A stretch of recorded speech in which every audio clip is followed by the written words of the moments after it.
Australians,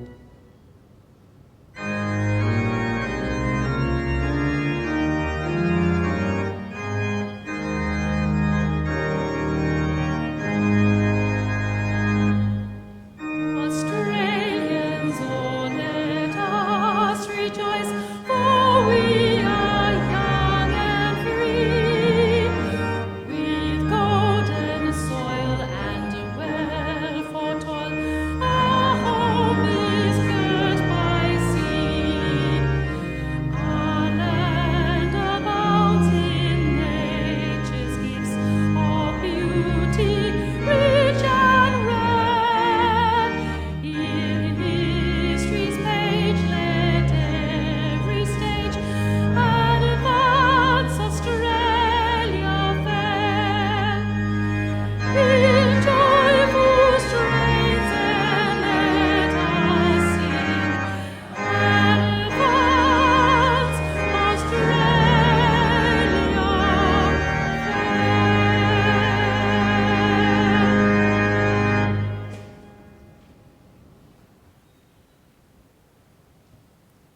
Please be seated. Distinguished guests, ladies and gentlemen, I'd like to invite Mr. Chris Tobin, representative of the Darug people, to offer the traditional welcome to country.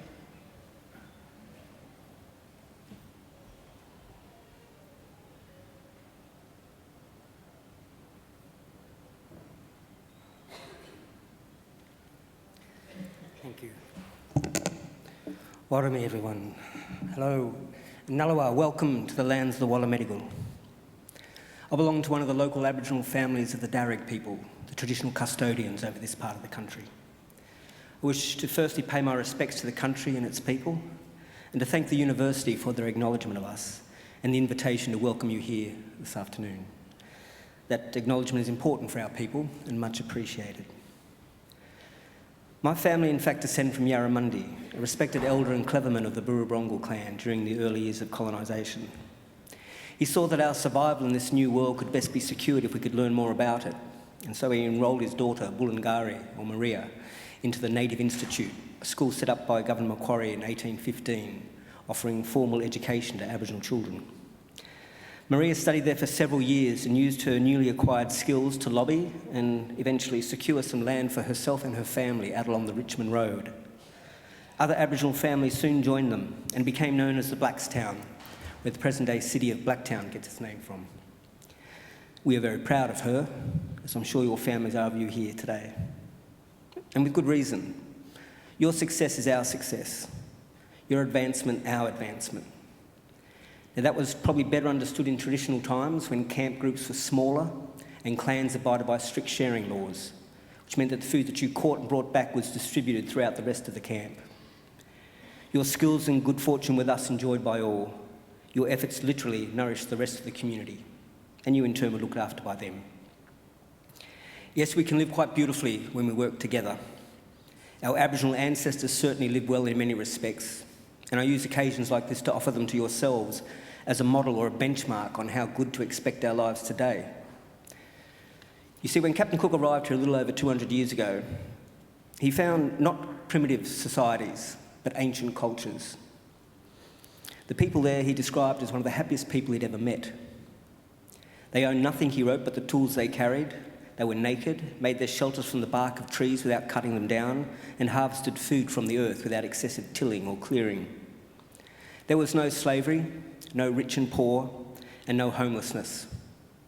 Armies were unheard of, as were forts, jails, or even fences.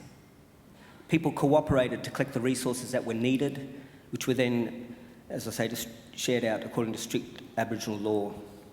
Our lands were maintained in their natural state. Rivers and waterways kept clean and unpolluted, with people drinking out of them as they have done here for the past 20,000 years. So this is not an ideal or a dream. This was normal life for the longest time for people, and not too long ago either. And I don't believe there's any reason why we should expect less for ourselves and our children than what our ancestors enjoyed, especially clean water. So I think there's a bit of work to do. There's a lot more of us now, but we're a clever people and there is still much magic in the world. So graduates, I would say expect great and wonderful things from your life. Life is good, and we are normally a very happy people.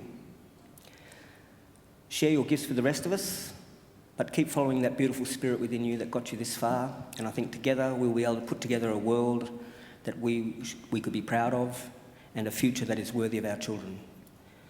We can all do our bit. I'll do mine now by winding up and letting you graduate. Just want to say congratulations to all of you and all the best in our collective futures. Thank you. Welcome to country.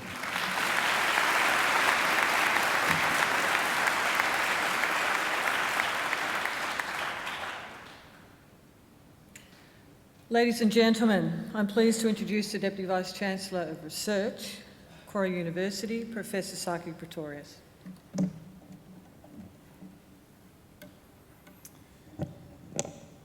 Thank you, Chris Tobin, for welcoming me to country. For somebody with an accent like mine, that means a lot, so thank you for that.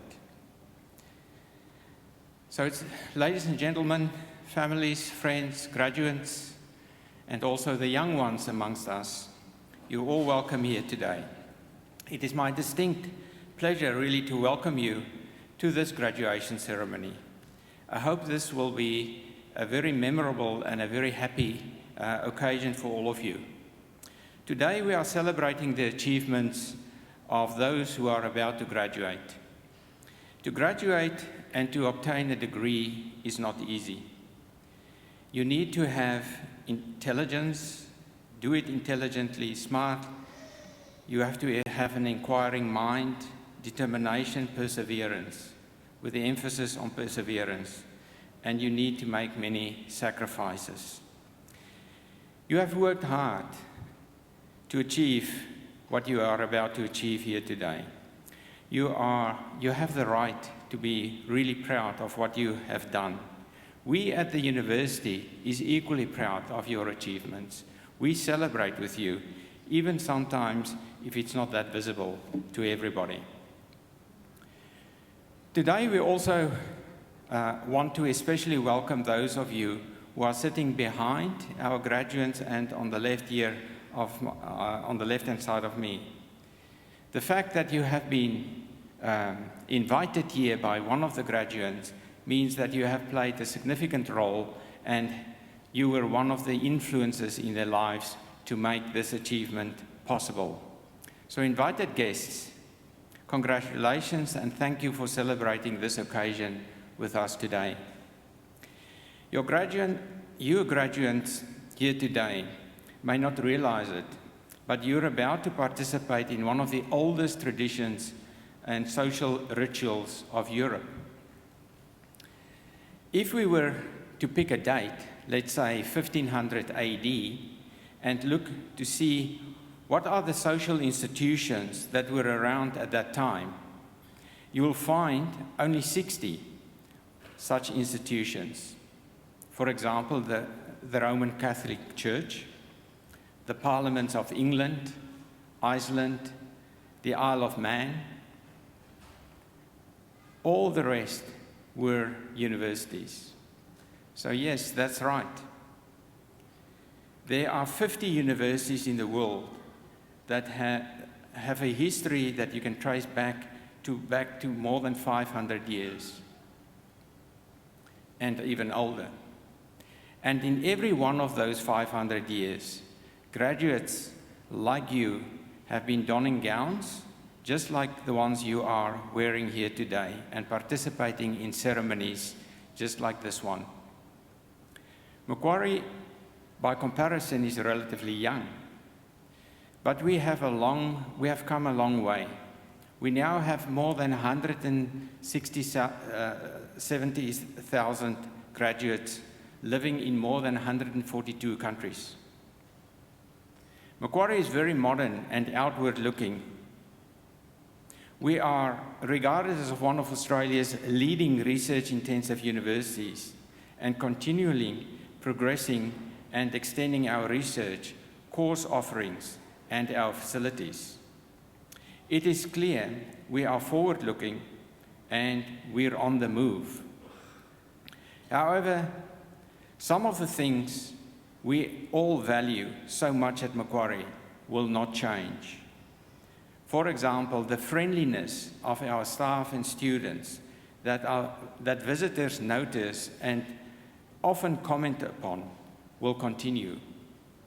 Remember, you are always welcome here, graduates as well as the families and friends sitting here today. Macquarie will always be a leader in teaching and learning, and a leader in accumulating of wisdom, knowledge, and understanding. In other words, an ideal community of scholars. And in just a few minutes, it will be my very great honor to conduct your degrees upon you and welcome you to listening to lifelong members of the community of Macquarie scholars. It is now my great pleasure to introduce our occasional speaker, Professor John Simons. Professor Simons was a former colleague here, and I must also admit, a very good friend. We had a lot of, let's say, jovial moments together, so it's really a privilege for me to introduce John. Professor John Simons is a freelance writer and consultant who lives in Hobart. Until recently, he was the Deputy Vice-Chancellor Academic at Macquarie University. Over 40 years, he has worked in universities on every continent except Antarctica.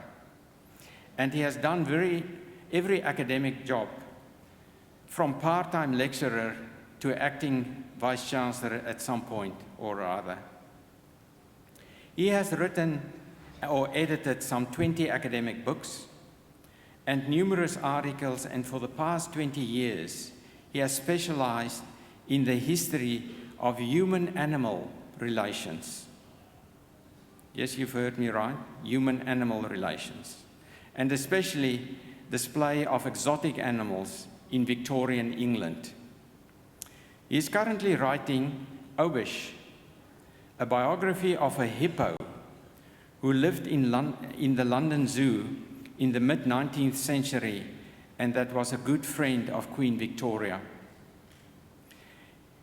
He is a published poet and has recently finished his first novel, which is called The Penguin Digester. He sits on the boards of two charities, Women for Election Australia and the International Anti-Poaching Federation. He also works with the Council for At-Risk Academics to support Syrian academics currently displaced by the war there. He also makes pickles and jams, churns out his own butter, and is developing an interest, but I'm told he doesn't really have the skill for it, in Japanese saori weaving. I now invite Professor John Simons to deliver the occasional address. Ladies and gentlemen, please welcome Professor John Simons.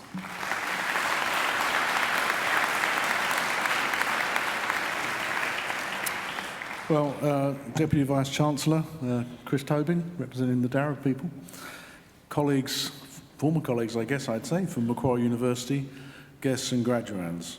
I was delighted to have the opportunity to emerge from Tasmania to say a few words today, as I sincerely believe that graduation ceremonies are the physical expression of the most important things that universities do, which is to teach and to graduate students.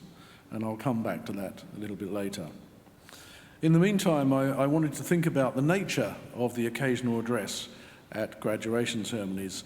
And I tried to count how many I've sat through over in my years, and I reckon it's about 250. So I've seen every kind, but really there's only three kinds. And the worst is the kind which is given by serving politicians. And I can tell you, most people have got their phones out after the first minute or two. Then there's the kind in which the speaker tells you the story of his or her life. And every now and again, someone's actually had an interesting life. And then there's finally where the speaker takes the opportunity to give the graduating cohort some advice for the future. And that's kind of what I'm going to do, though there'll be a bit of the second thrown in as well to illustrate what I say. But I want to start by congratulating you for passing your degree. And I know that you've all graduated in chiropractic.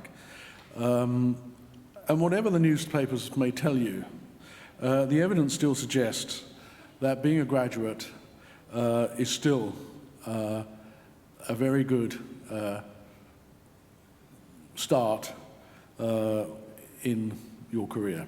It is still much, much easier to get a good job if you're a graduate than if you're not a graduate. I know that most of you, if not all of you, will be going into a practice, either someone else's or your own. But nevertheless, it's important to say that being a graduate is the best start you can make.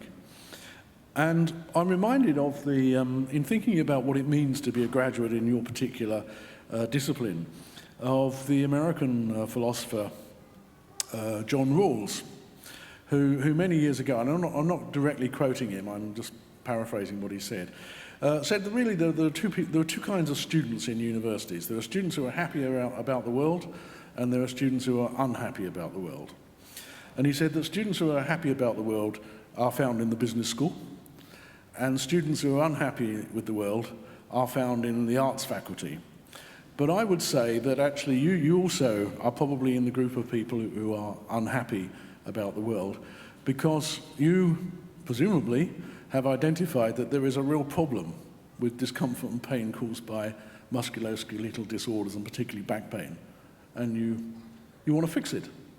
And I know what that's like. I had a bad rugby injury when I was in my teens, and it still flares up. And I was actually about 3 years ago in a sports physio with a sports therapist, and there was a young man in the corner who was from a local high school doing his work experience, which appeared to consist of sitting on a chair texting. And anyway, I was laying there waiting for this guy to do his stuff, which was actually acupressure. And suddenly this guy came to and realized there was another human being in the room and said, "How long have you had this problem?" I said, "Well, about 42 years. And he just went back to texting. But you're not like that. I know that.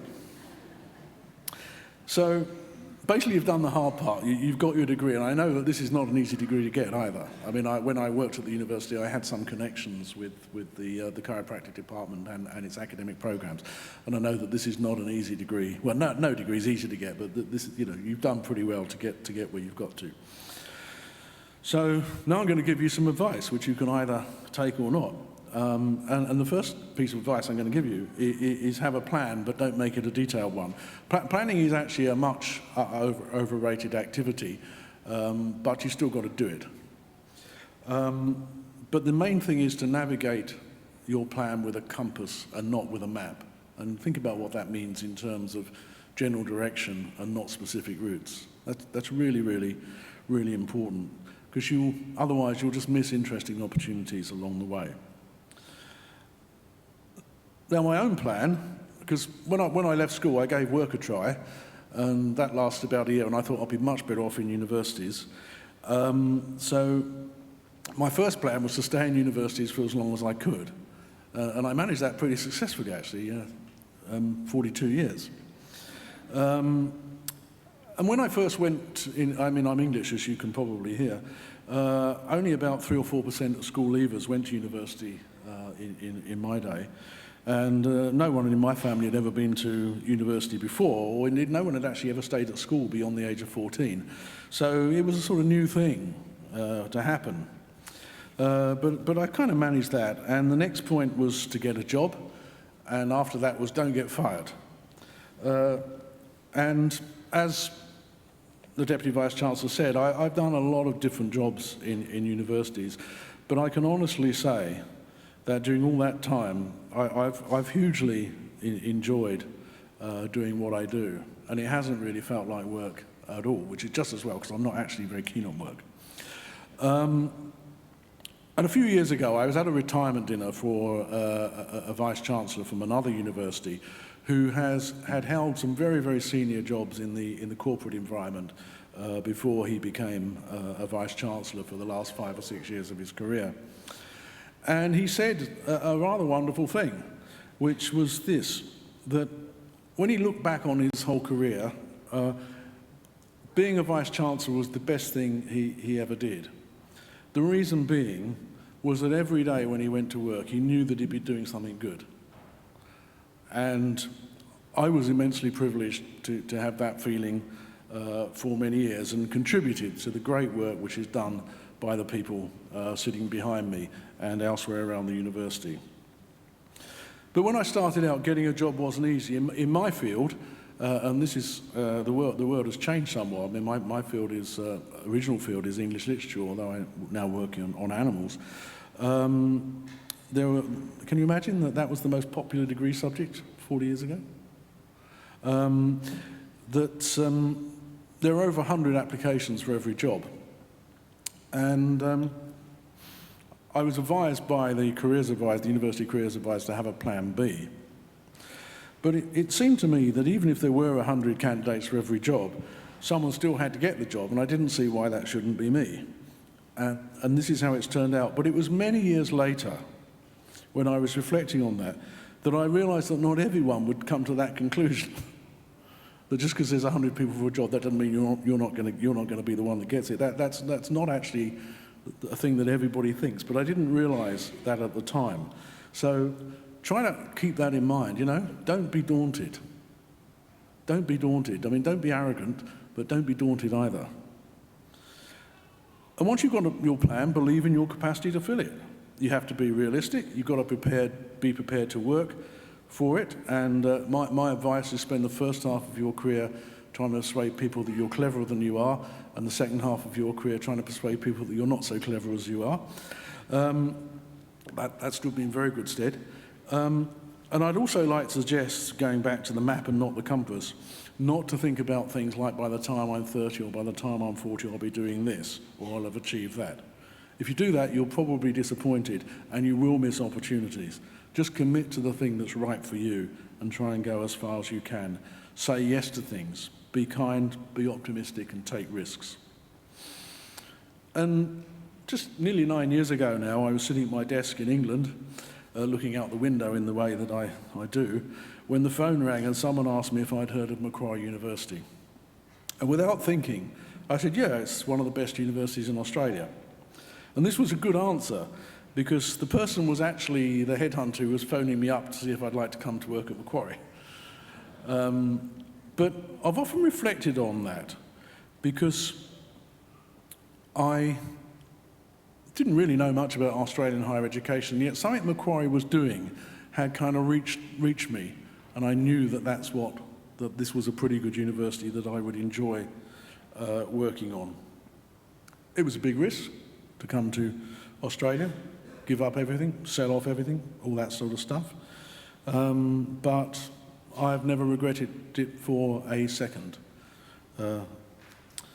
When I started off in 1975 teaching as a student, I never dreamed I'd end up as the Deputy Vice-Chancellor of a university in the top 250 in the world, or whatever we are now.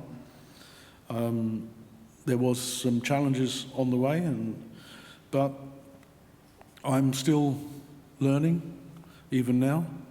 I'm on my 300th straight day of an online German course, for example, and I'm still enjoying being involved in the academic world in a purely academic way and not in a managerial way anymore.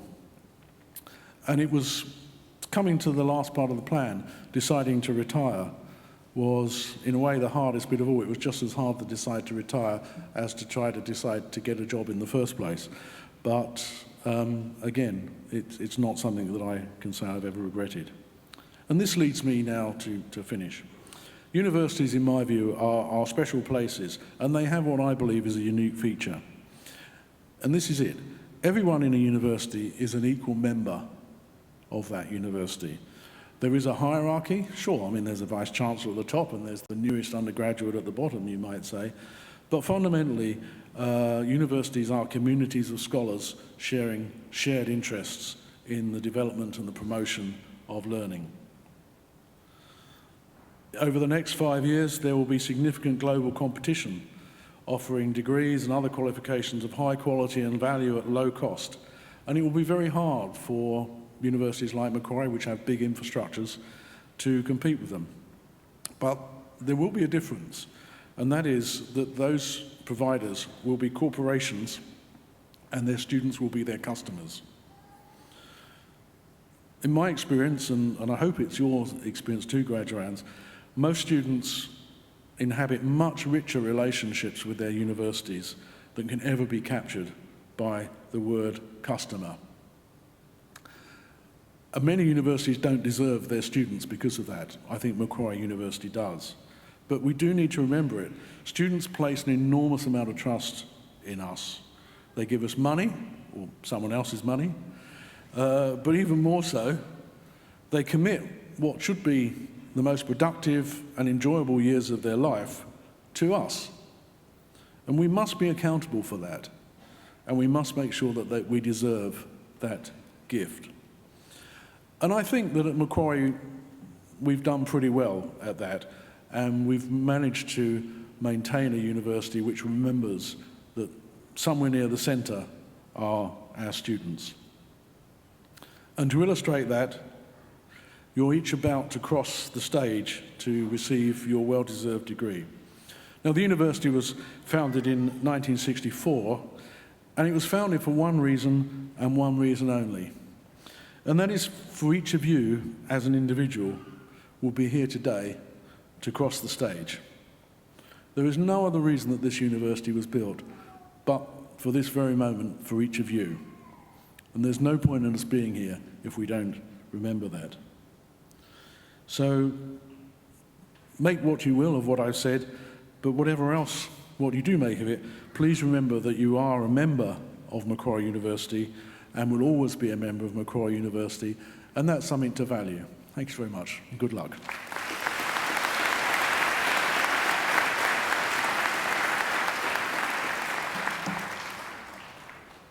It's good to see he is as colourful as ever, thought-provoking as ever, and articulate as ever. Thank you for those words of wisdom.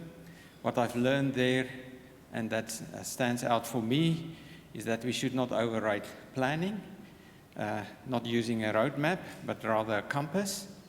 And yes, I could see that some of you were thinking about what happened to the GPS. It is now my great pleasure to introduce, sorry, I just lost my page here. As Deputy Vice-Chancellor Research of Macquarie University, I especially look forward to presiding at ceremonies such as this today and conferring degrees on those who have complied with the university's requirements.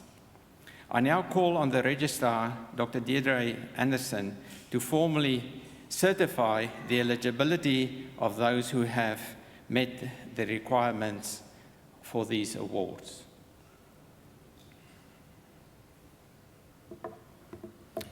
Deputy Vice-Chancellor, I certify that all the candidates being presented here today and those who are absent have satisfied the requirements of Academic Senate for the degrees they are to be awarded.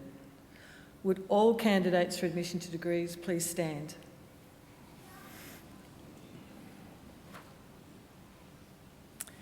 In the name of the Macquarie University Council and by my authority as Deputy Vice-Chancellor Research, I admit each of you present and those who are absent to the degrees for which you have qualified.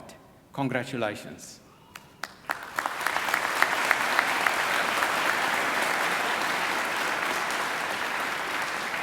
Please be seated. Deputy Vice-Chancellor, the graduates at this ceremony are from the Faculty of Science and Engineering. I now call on Professor Ian Marshner, the Deputy Dean of the Faculty of Science and Engineering, to present the graduates. Professor.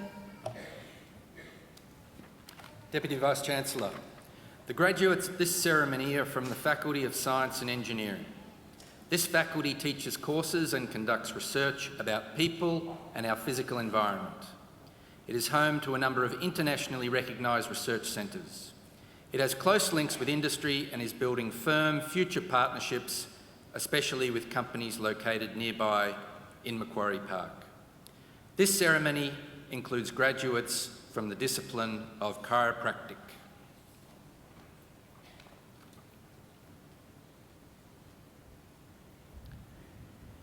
Deputy Vice-Chancellor, I present to you the graduates from the Faculty of Science and Engineering whom you have admitted to degrees. I present graduates admitted to the degree of Bachelor of Chiropractic Science. Amina Agag.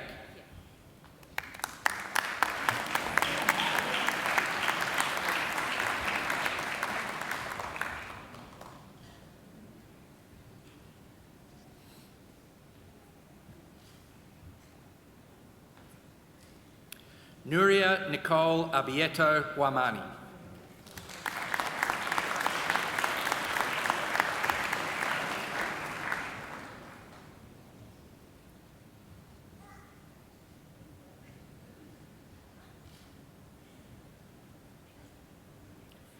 Jacob Aljameri.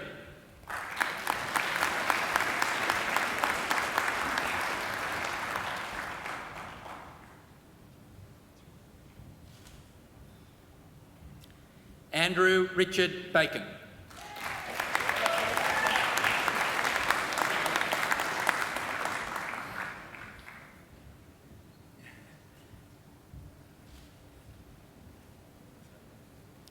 Samuel Joseph Bean.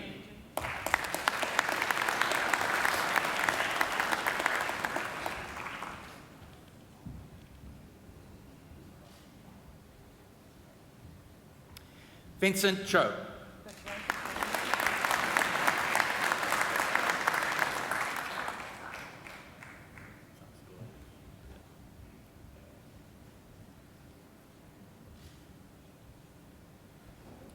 Bree Robert Christie.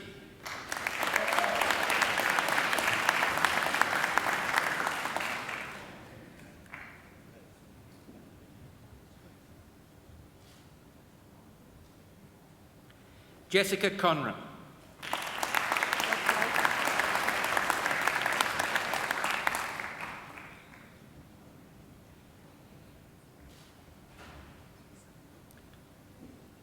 Hilary Claire Conroy.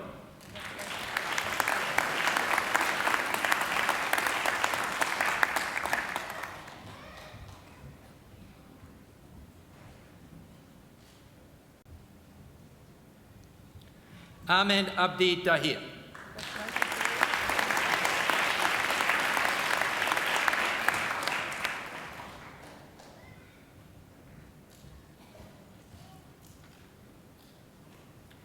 Tara Dami.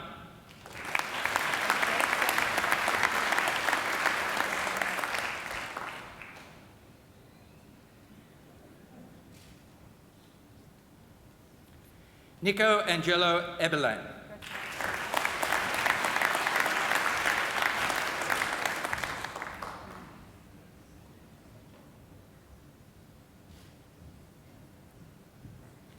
Kareem Fowle.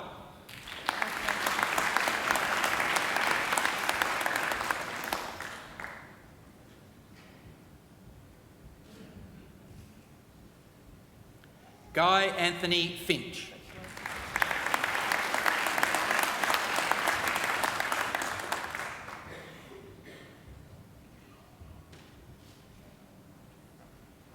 Peter Lloyd Greenwell.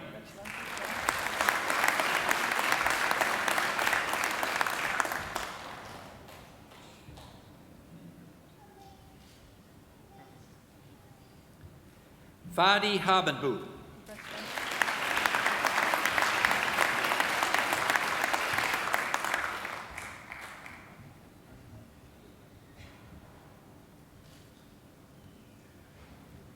Joshua Grant Hellenan.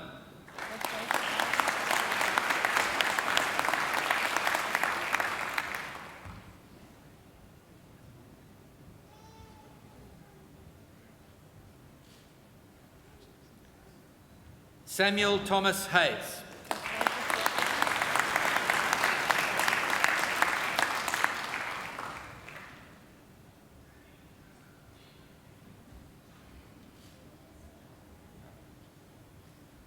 Matthew Hayward.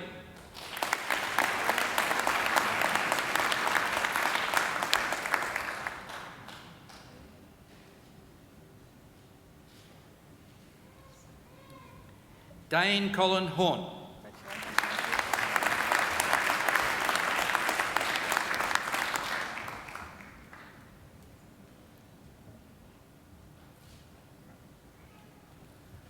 Brenton Isaac Kwanzhang Pusodo.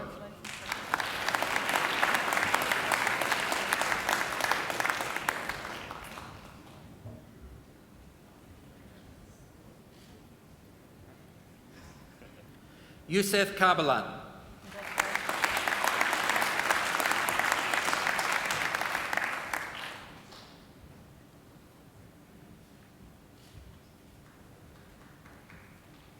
Joshua Charbel Cassis.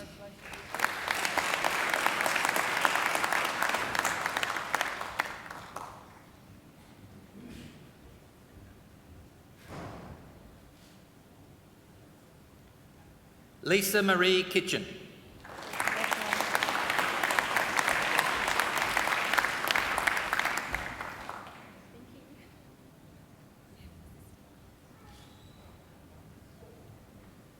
Tak Chun Wesley Koo.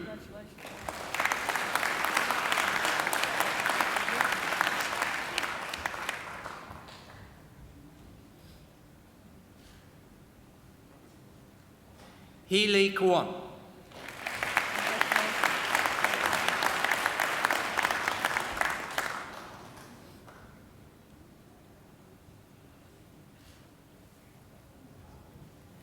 Paul H. Lake.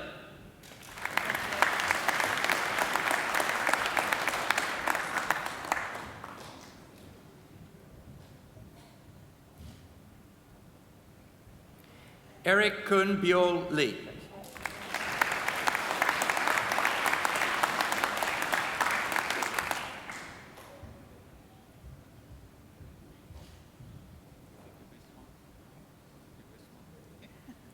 Hyo Gurn Lee.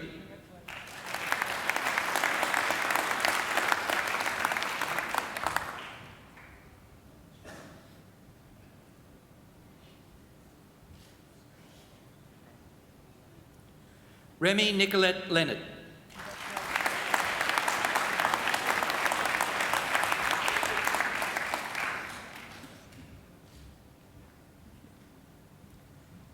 Sek Ho J. Luan.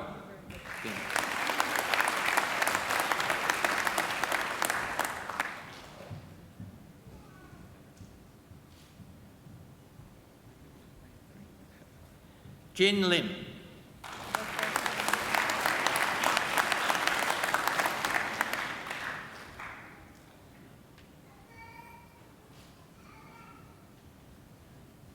Sahil Lachman.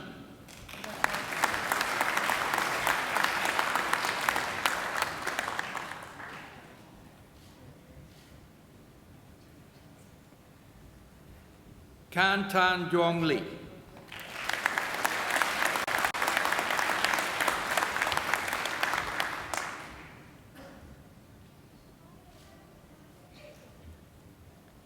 Nicholas Gabriel McNamara.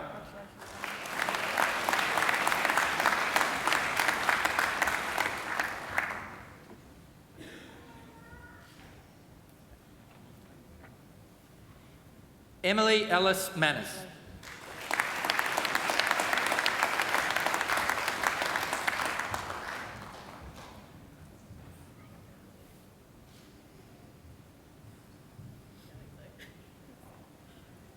Wayne Markman.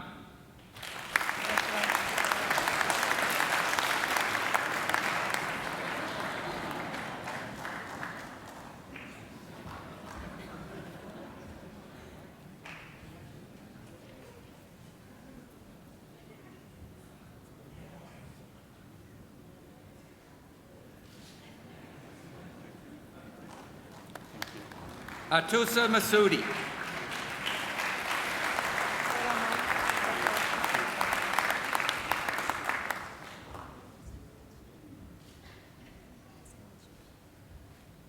Sean Elizabeth McAvaney.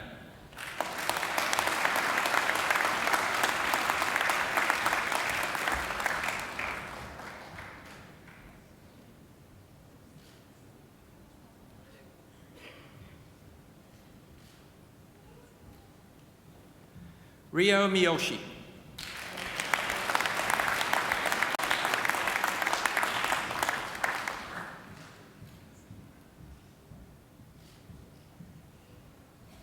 Madeline Morrison.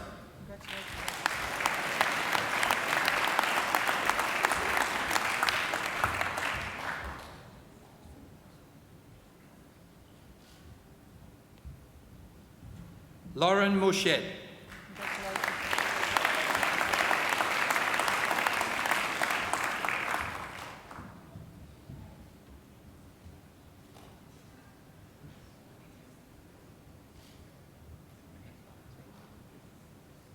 Mohammed Namani.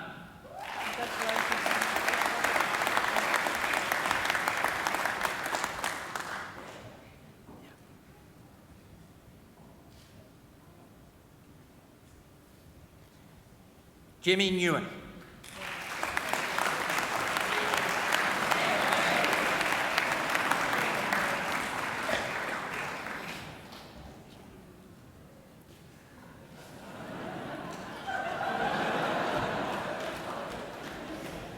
Ji Eun No.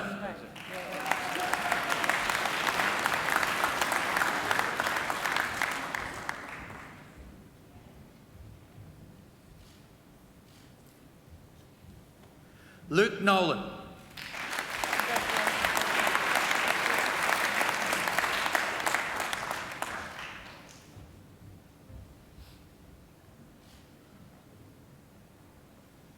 Kirsten O'Brien.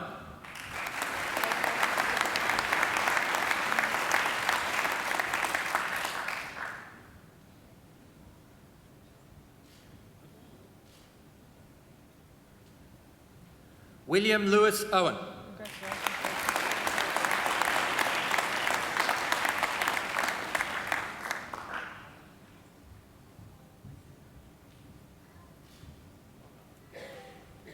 Yong Hui Pang.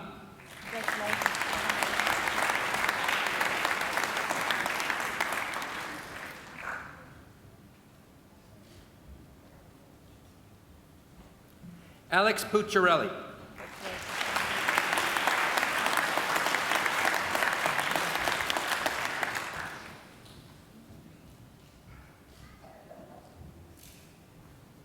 Nathan Randall.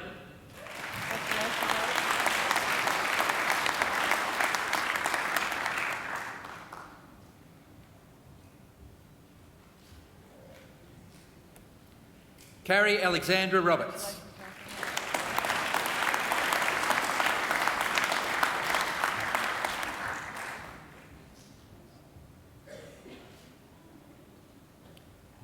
Callum Wade Rouston.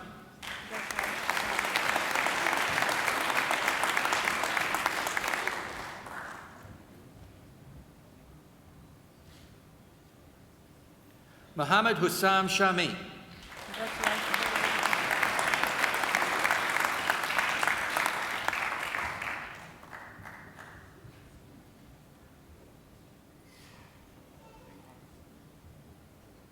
Thomas Sheehan.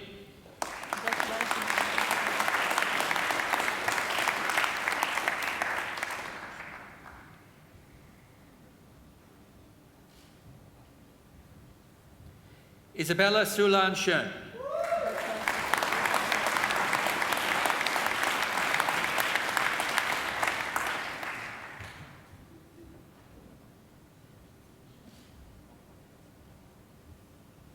Young A. Sim.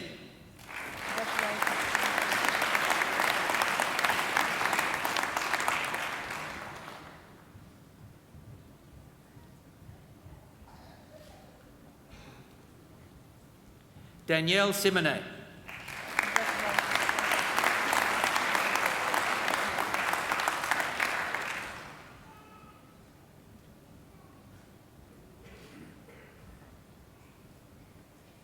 Lee Taylor.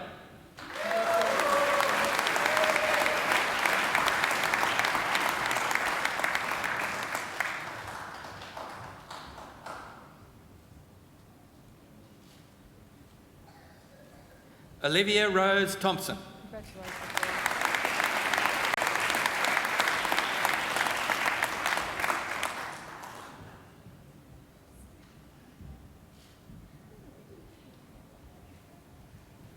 John Triantis. Congratulations.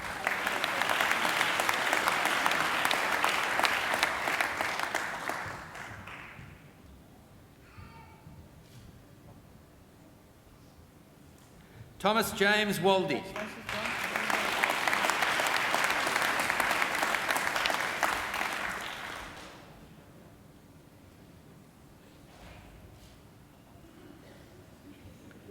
Nicholas Edward Wallace.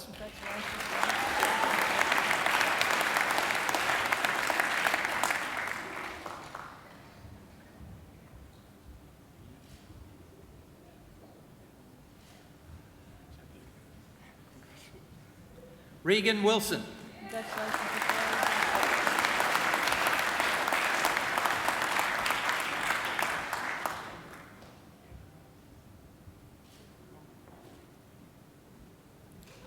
Jack Worthington.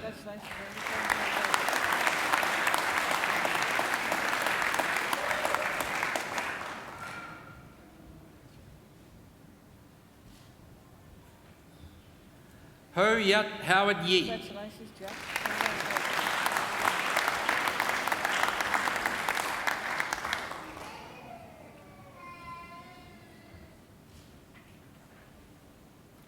Sam Nga Yuan.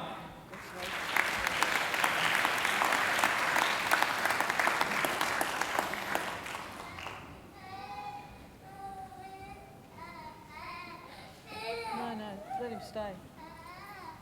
I present graduates admitted to the degree of Master of Chiropractic. Stan Arndal.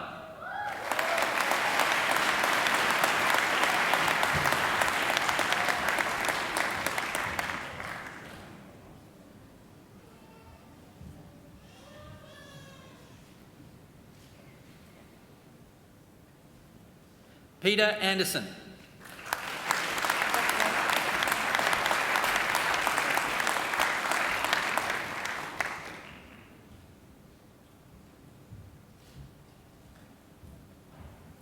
Kent Tung Au. Congratulations, Peter.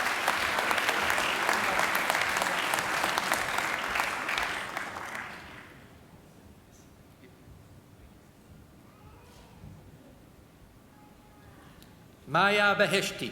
Congratulations.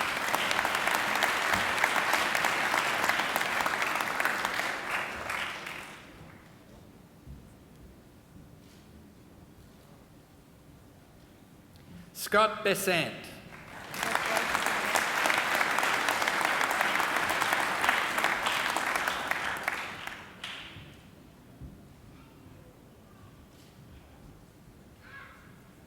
Scott Bevs.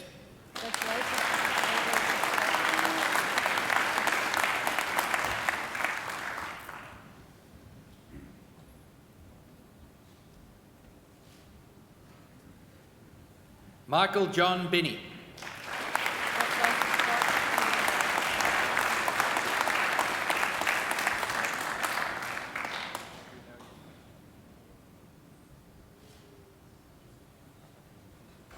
Alexandra Black.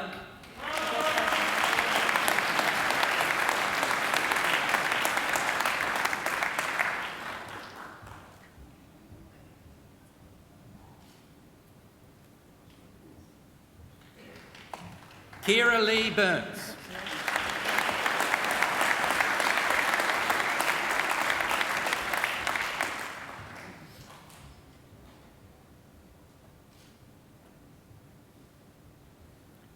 Daniel William Cardona.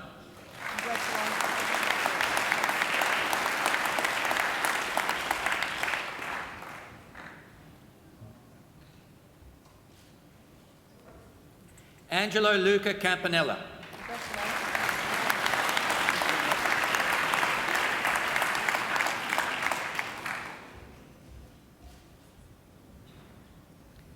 Vanessa Elizabeth Carroll.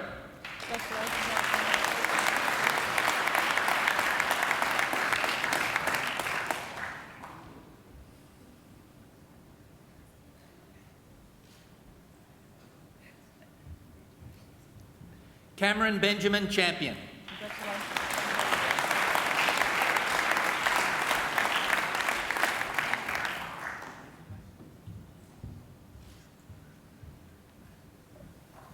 Georgina Shwefati.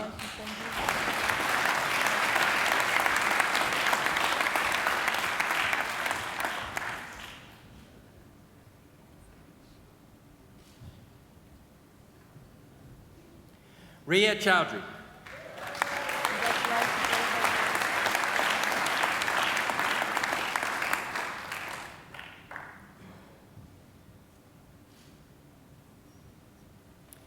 Lucy Kathleen Cryer.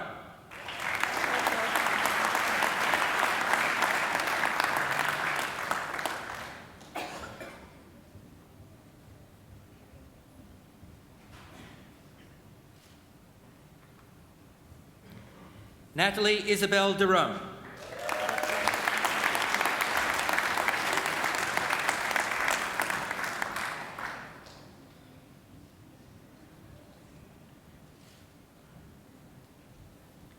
Katrina Louise Dees.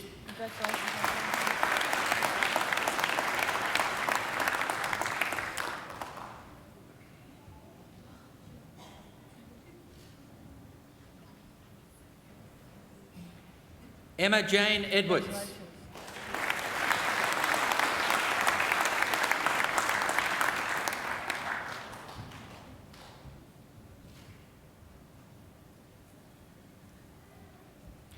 Rafael Fabrega Teixeira.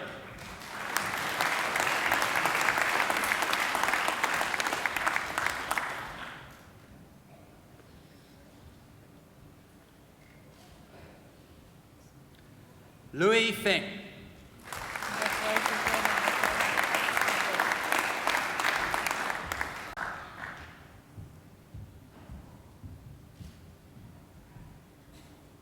Gabi Lee Fransman.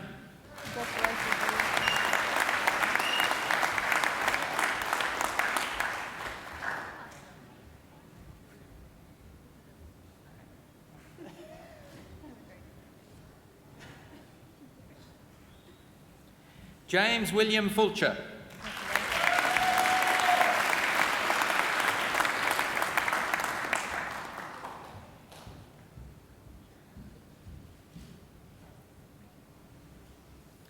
Cameron Gierke.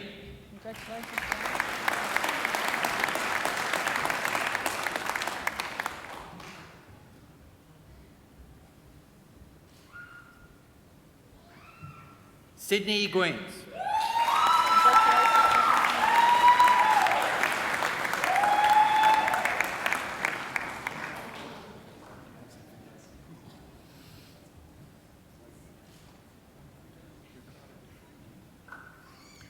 Benjamin Reno Hallop.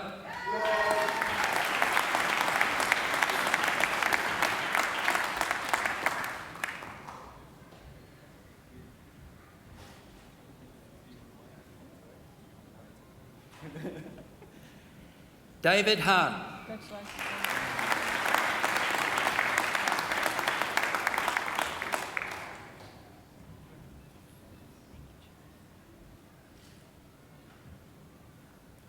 Kirko Hoyan Ho.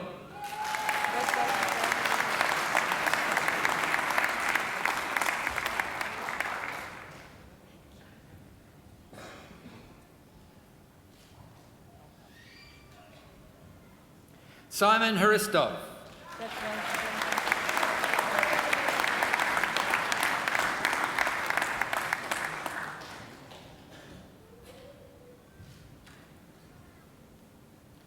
Dwayne Matthew Hubbard.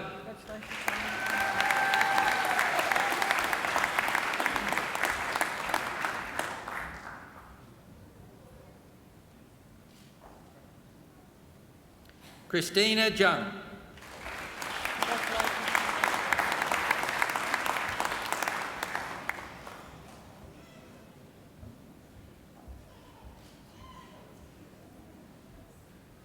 Ingu Jung.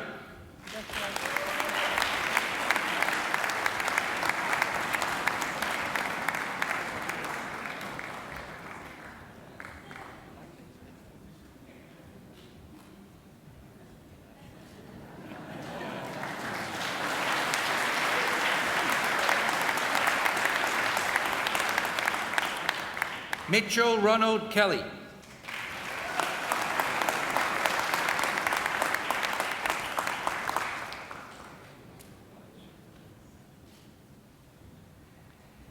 Satya Keo.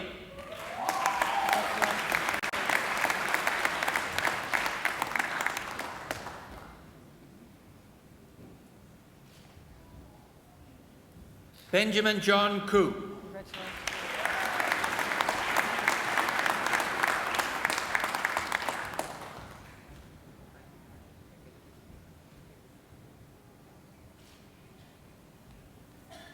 Won Woo Kim.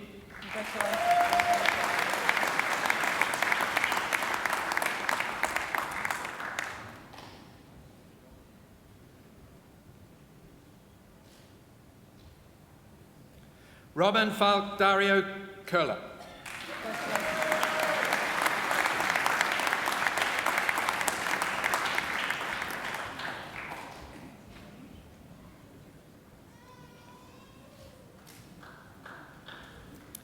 Damien Leandra.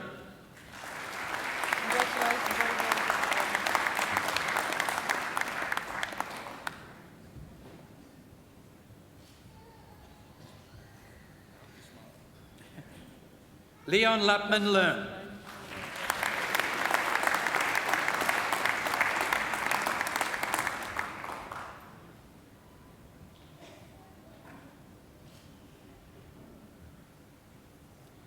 Young Jin Lim.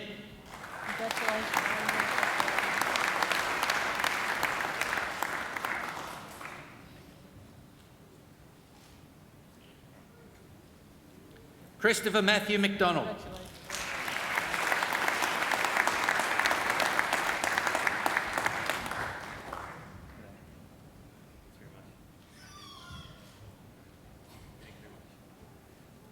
Seamus Edward Murray.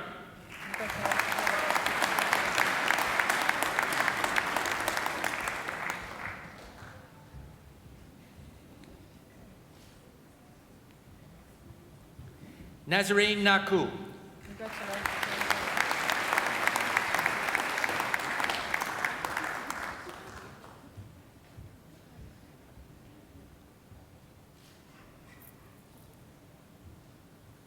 Justin Ong Toon Yan.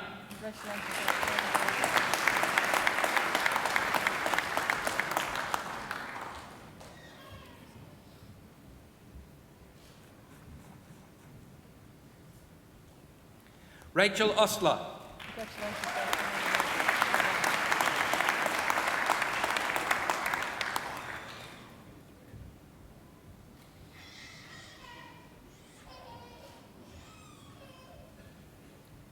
Jake Pearce.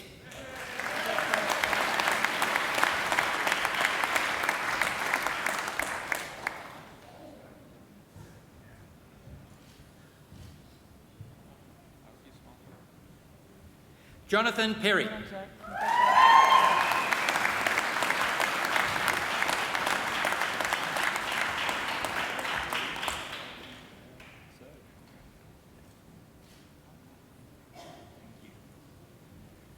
Andrew Mark Roberts.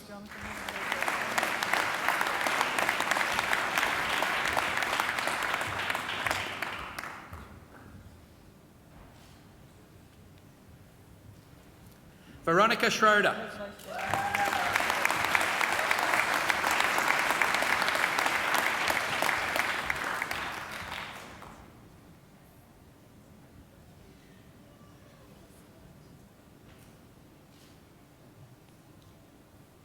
Sarah Jane Somerset.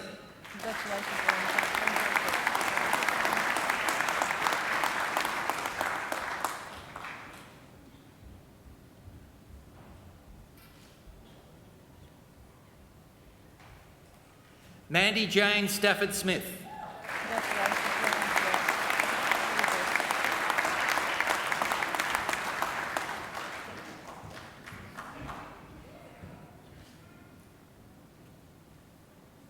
Daniel Stern.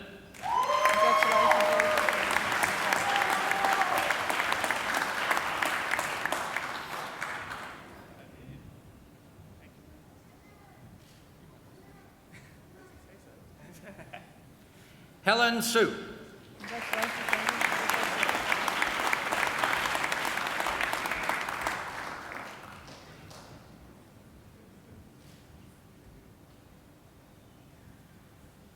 Ira Tapa.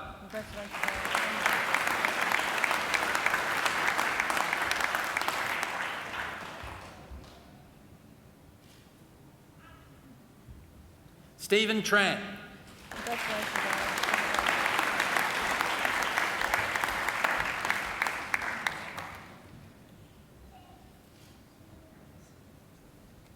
Cindy Tu.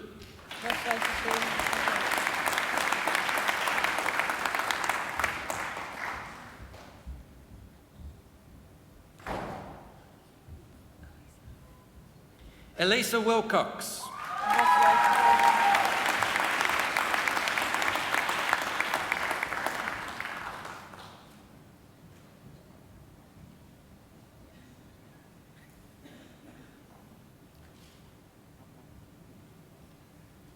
Maximilian Williams Forbes.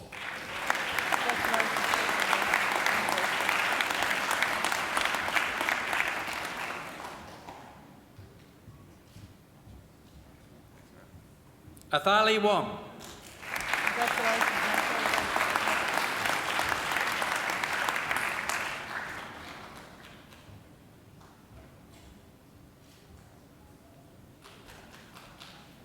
Tessa Elizabeth Wood.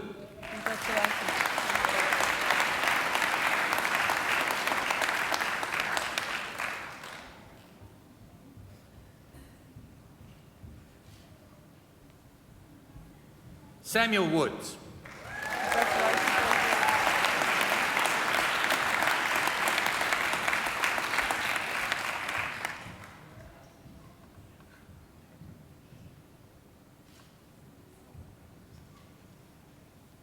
Ali Zahir.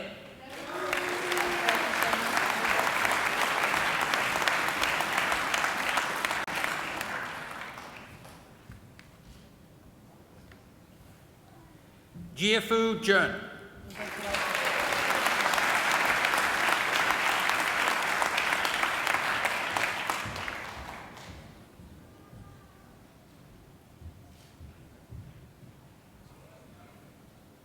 Deputy Vice-Chancellor, that concludes this afternoon's presentations of the graduates from the Faculty of Science and Engineering.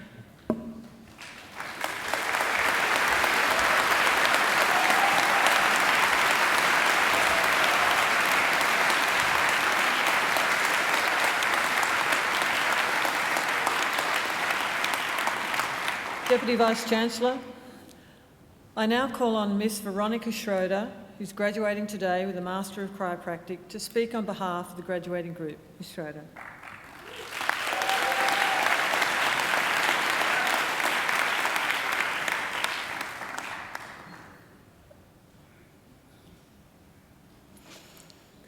Good afternoon, Deputy Vice-Chancellor, members of the University and the Chiropractic Department, family and friends of the class 2016. Thank you for gathering here today to support and celebrate this important day in our lives. It is an honor to stand before all of you today and deliver the student response on behalf of all chiropractors graduating today. I find it hard to believe that today is the last day that we'll be gathered as a class, as a group.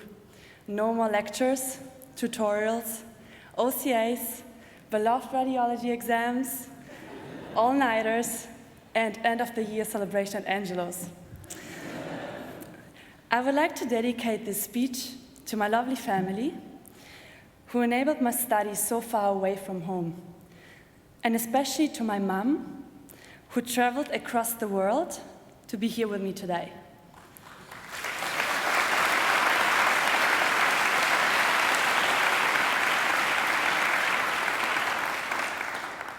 As well as my partner Yevgeny, for volunteering his body so I can practice any adjustment on earth, for being there when I wanted to give up, and for believing in me. Graduates, we are not the same people as we used to be. The chiropractic course has been very challenging, more so than many people would care to admit to believe. During our bachelor degree, we covered the basic sciences, spent endless hours trying to get our head around chemistry, got to know all about pathogens and microbes and biology and microbiology class, and studied anatomy to such a degree that we were dreaming about it. In our masters, we then started to integrate Steph's high-speed neuro lectures, how to take tissue snacks, how to be European, and sometimes ask ourselves, and what would Yanda do in this rehabilitation technique? We have also learned to think critically, understand and evaluate research, so we can extrapolate the best evidence we have to treat patients as best as we can. We have learned how complex it is to conduct high-quality research, and I would like to thank all the academic staff who are so dedicated and committed to deepen the knowledge and evidence base of chiropractic. This will go a long way to strengthen the chiropractic profession as a whole. Proof of the standard achieved in a staff-led student research is the Research Excellence Award presented by the World Federation of Chiropractic at their annual conference in Washington, D.C. last month.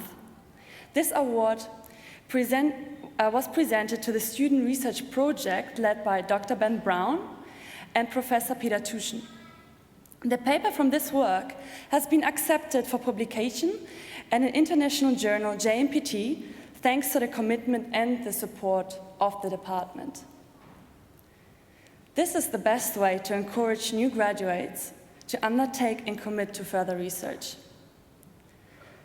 Thank you to all the sessional academic staff who have been involved in our program over the last 5 years. To Stephen Esposito, who is one of our role models in techniques and skills and diagnosis, and to the Gonster teachers, Andrew Stevenson and his team, who are so passionate and inspiring in what they do.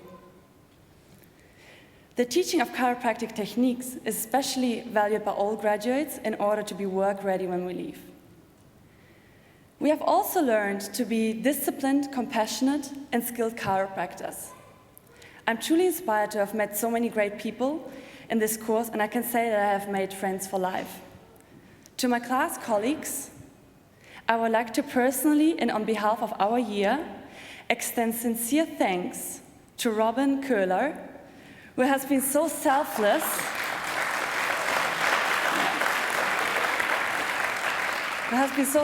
and humble to help us with all study notes, which he shared with all of us.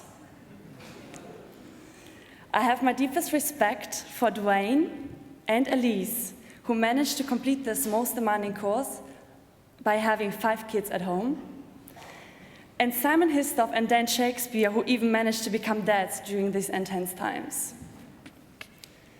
We are in a great profession, which does have its challenges, but can also offer help to people from all walks of life to live healthier lives.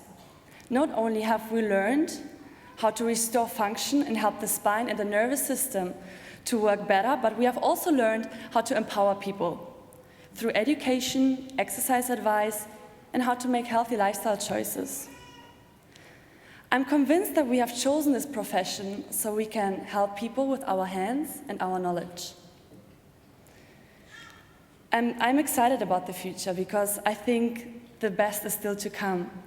Keep up the good work and be the best version of you, not just for yourself, but for the people you are looking after. A great chiropractor once said, "You never know how far-reaching something you think, say, or do today will affect the lives of millions tomorrow." Again, a very big thank you to all teachers and chiropractic staff for being patient, caring, and knowledgeable. Special thanks to Rosemary Giuriato, who did such a wonderful job in leading the team to save our course here at Macquarie University. Thank you also to the professional staff, the clinic and associate supervisors, and all the tutors and demonstrators who dedicated their time and energy to make sure we have every opportunity to become good practitioners. Again, I would like to express my thanks to all our loved ones, friends, who supported each and every one of us on this journey. We could have not have reached this milestone without your emotional and often financial support you have extended to us. Thank you very much.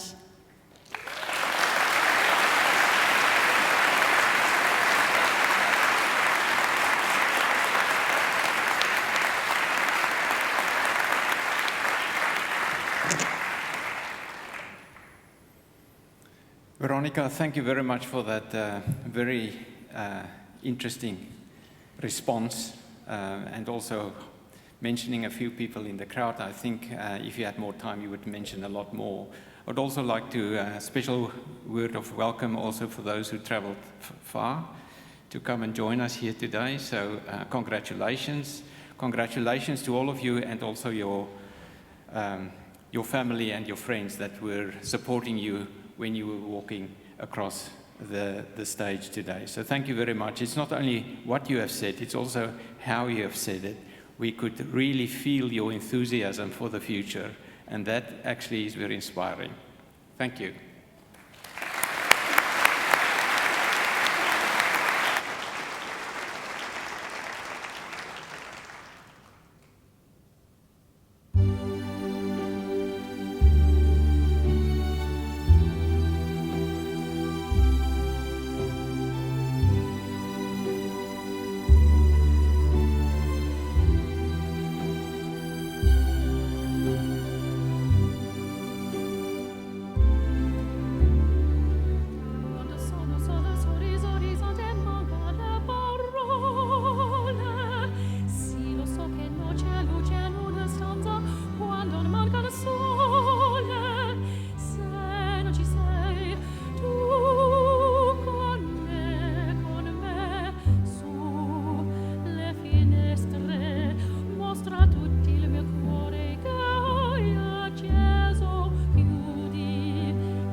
Ladies and gentlemen, that was beautiful.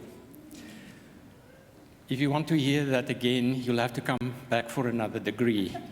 So that beautiful voice actually belongs to Miss Angela Brewer, and we're very fortunate for her to be here. So please join me and thank Angela once again for a beautiful performance.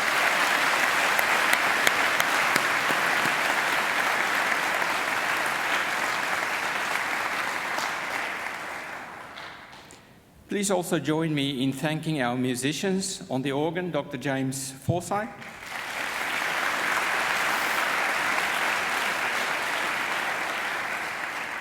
And the Chinese traverse flute, Dr. Chai Changqing.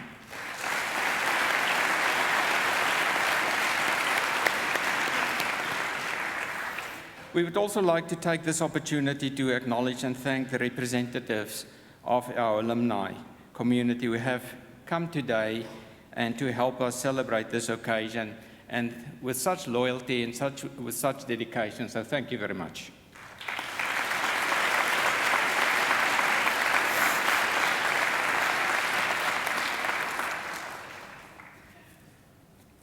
Graduates, this ceremony makes a change in your relationship with Macquarie University, but it is certainly not the end of your association with this university. From today on, for the rest of your lives, you are part of the bigger Macquarie family, which is our alumni, and part of the network of 176,000 Macquarie alumni spanning the globe. We will keep in touch with you through our Alumni Relations Office and hope you will come back here to visit the campus, attend alumni events, to undertake more study, and simply to visit our beautiful campus. Graduates, the award of a degree carries many opportunities and privileges, but like all privileges, it also carries responsibilities. I urge you to commit yourselves to a program of lifelong learning, which we've heard here today from Professor John Simons, and inquiry, to set ambitious goals for yourselves and to continue the hard work, the same hard work that has brought you so far. We're very proud of you. I challenge you to continue to exercise sound judgment and initiative, and to always be generous in offering practical advice and wisdom to those that you will meet on your life's journey. Sometimes it's just a kind word. It's not only the technical expertise that we hope this university has shared with you, but also the values. The values that hopefully will help you to become a global citizen that will help us to make life more bearable for some on this planet, and also to improve the quality of life, but also to look after our planet. And in all you do, I charge you to uphold the good name of Macquarie University.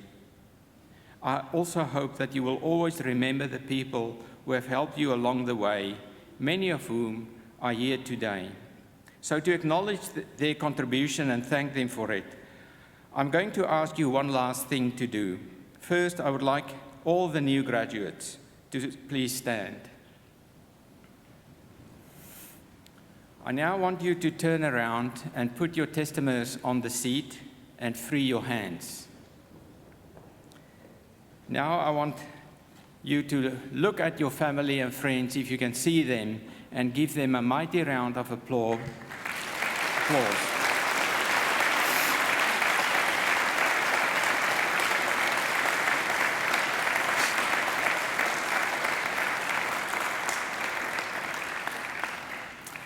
You can now turn around, but please don't sit yet. Here on the dais are representatives of your academic staff who have supported you throughout your journey. And I've seen and I've noticed some of you even shook a few people's hands here on stage while you were crossing the stage. So I would like you also to thank them and give them a round of applause.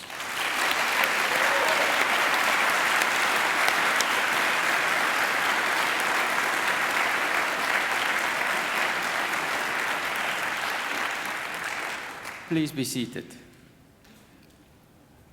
The official party will soon leave the courtyard, followed by the graduates. As we do, Dr. Forsyth will play the traditional recessional music of graduation, which has been played at ceremonies over many centuries. An age-old set of Latin lyrics, Gaudeamus Igitur, which speaks to a whimsical way of youth and old age, at the same time of the brevity of life and the inevitability of death, of state and city, and of happiness.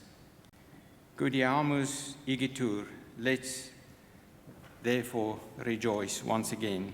Again, the newest graduates of Macquarie University, my warmest congratulations to you and your family and to the academic staff sitting here on stage. Best wishes for your futures, filled with success, satisfaction, and most importantly, happiness.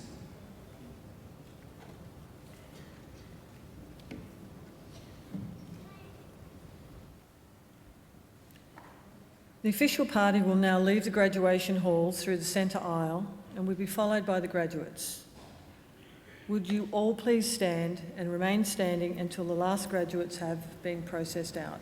Thank you.